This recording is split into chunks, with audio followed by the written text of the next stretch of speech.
Aujourd'hui, on s'attaque à un monument, un jeu qui a non seulement relancé les jeux Batman, mais qui a surtout posé 3 mécaniques que l'on retrouve encore partout aujourd'hui. Batman Arkham Asylum.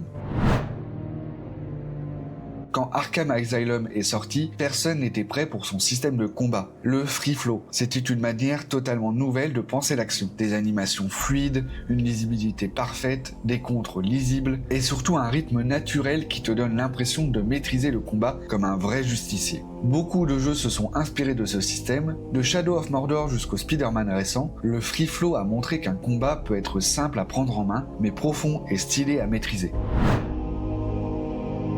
Un outil qui transforme la manière d'aborder un environnement. Identifier les ennemis armés, analyser les issues, prévoir les comportements, comprendre la structure d'une salle. C'est un concept tellement efficace que presque tous les jeux d'infiltration ou d'action ont adopté leur propre version. La vision d'aigle, le sens d'Arthur, le mode scanner, le sens du sorceleur, etc. Ça servait aussi dans les moments d'enquête où il fallait retrouver des indices, suivre des traces, reconstituer une scène. On était vraiment dans la peau de Batman. Arkham Asylum a prouvé une chose, l'information c'est du gameplay.